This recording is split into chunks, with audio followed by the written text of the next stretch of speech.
Hello, hello, it's Andy from Andy's World Journeys with you once again, and you join this vlog which is featuring the amazing Spanish city of Barcelona on my flight to said city from Minsk on the Belarusian airline Belavia, and as you can see it was a dawn flight. I left at dawn, and the sun was just rising and it was quite beautiful out the plane window.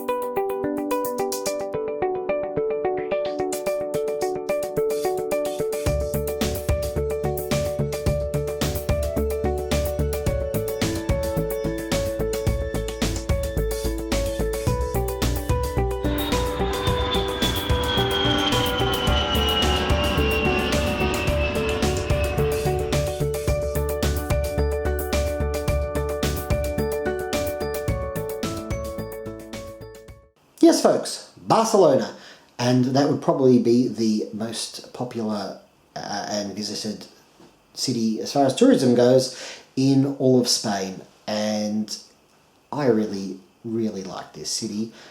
It was a lot of fun. There was a lot of things happening. Had some fantastic weather, as I was blessed with for the entire trip, really. It's a fantastic approach into Barcelona. You go over the bay and you can see sort of docks, and I don't know exactly what they are. I'm not a seafaring expert, but you know, there's got walls out into the ocean there, and then you sort of swoop around and make a right-hand turn and you touch down in Barcelona airport, and you know, there you are, you're in Spain.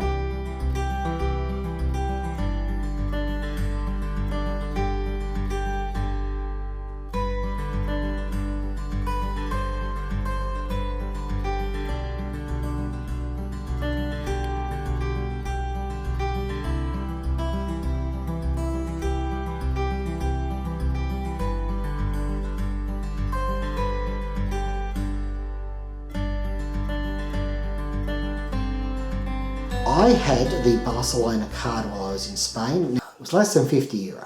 I'm sure of that. I had it for 5 days. Gave us free public transport and free entry to some museums, such as the Picasso Museum, and discounted entry into things like the Casa Battlo.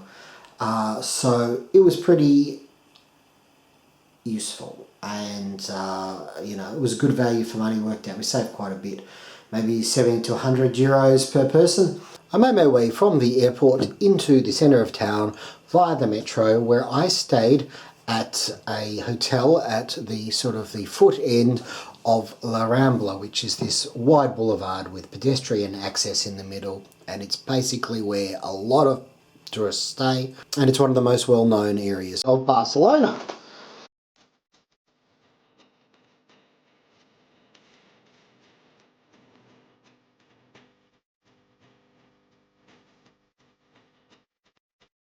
Not far from where I stayed was the Mercado de Boqueria, which is a wonderful meat market. Great place to sample different cured meats, which are very popular in Spain. And, you know, sit down, have a drink. And it is the must-visit market in Barcelona.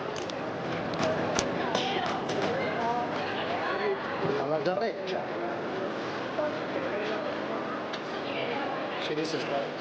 I can't remember where. Direction is right.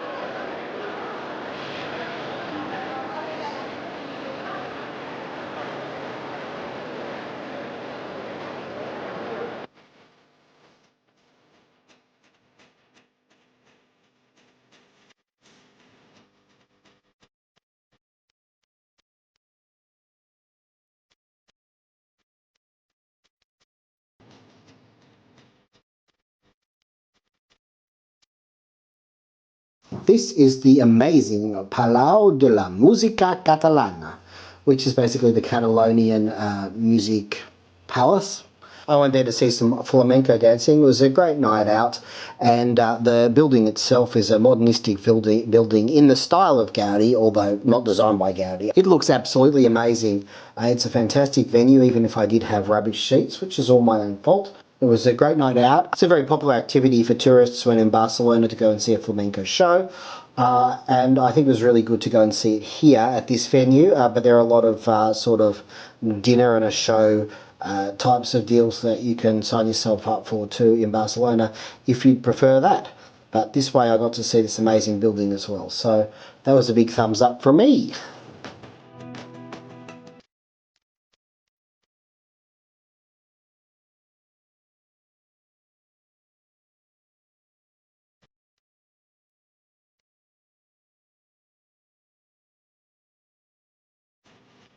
Antonio Gaudi, 25th of June 1852 to 10th of June 1926, was an amazing architect slash visual artist slash whatever you like, and his work of basically modernism in architecture is peppered all around Barcelona, and there's lots of different venues you can go and see.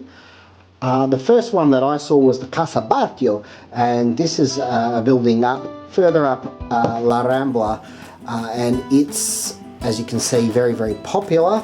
Lots of people with their audio guides, as my wife and I had, touring the house. Anyway, his work is absolutely amazing.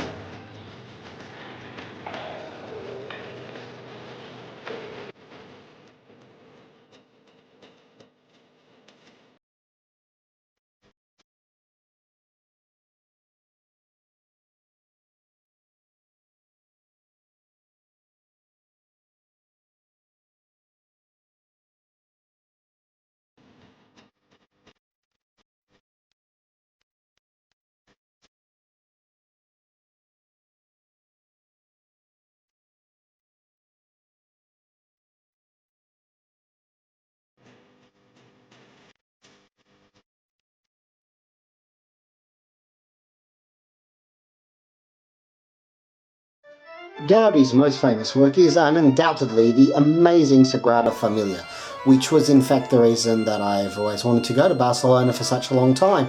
And it didn't disappoint. It's an amazing building. I think the tallest spire is 170 metres tall.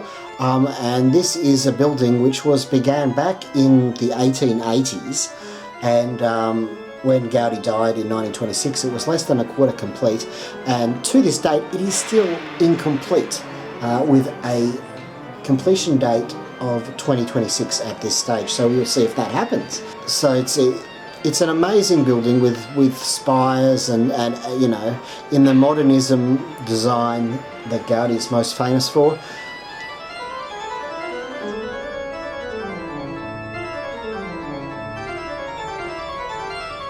And one thing that we did do was go up one of the spires. You go up in a lift, you come down by the stairs, and it's an incredible experience. Plus you get some pretty good views over Barcelona as well.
Another place you can see the work of Antonio Gaudi is the Park Guell. Guell was, I think, an industrialist. He was certainly a rich and prominent man about town back in the late 1800s in Barcelona, and he employed Gaudi to design a number of things, including his own house. The park is a large area. You have to pay to get in. You have to wait to get into, because it's another one like Sagrada Familia that has timed entrances. And there's a number of structures that have been designed by Gaudi, although this, I believe, was never completed because the money ran out. It's still a highly worthwhile thing to see when in Barcelona.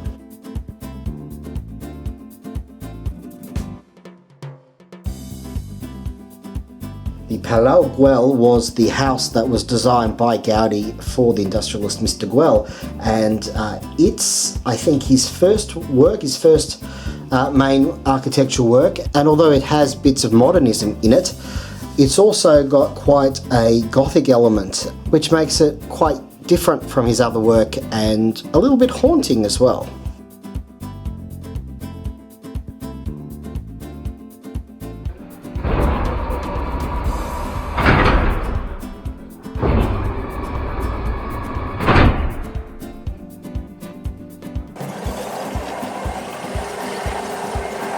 Getting to the Castel de Montjuic is a lot of fun, really, because from the subway you take a sort of a funicular thing that's all inside that goes up a hill, and you walk around and you catch this this cable car, this gondola thing that takes you all the way up to the very top. And there's this old castle that's been there since about 1640, and you get some wonderful views across Barcelona. Although the castle isn't up to that much, it's worth it just for the views.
Hello and welcome to Andy's World Journeys, Barcelona. You find me on the funicular up Mount Montjuic. Now we're on the way down and we're going to visit the Foundacion Juan Miro. Yeah, well, we're not there yet. Not a bad one. Viva la Barcelona! What I did after visiting the castle, I also visited the Foundacion de Jean Miro, which I have to say may not be my cup of artistic tea. Not my... the works are a bit like Picasso, if Picasso... the works are sort of, you know, they're I think they're based in a I don't know, impressionism. I don't know what it is, but it's weird. Let's just say it's weird. And then there's some modern stuff in the Foundation as well that obviously wasn't by Mr. Miro, and that in itself is, it combines sights and sounds and things from the last century. And while it may be interesting for some, for others, you raise the eyebrow of apprehension.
Thanks for joining me today, and I hope that you found something interesting in this video about a really fascinating city with its own groove, its own beat, that's really, it's a real highlight of Southern Europe. Don't forget, I do have a blog with, a lot of information on the different countries that I've been to in my life. That is andysworldjourneys.com. Why don't you pay us a visit and see if there's anything there that interests you. Of course, there are loads more videos on my channel. Some are vlogs, some are, I guess, just travel videos of places I've been. You'll be pleased to know there's plenty of videos on this channel where I don't blab on all the time. I just show you what I saw. It's been great to have you along anyway today, so please like the video, subscribe, take care, and as always, may the journey never end.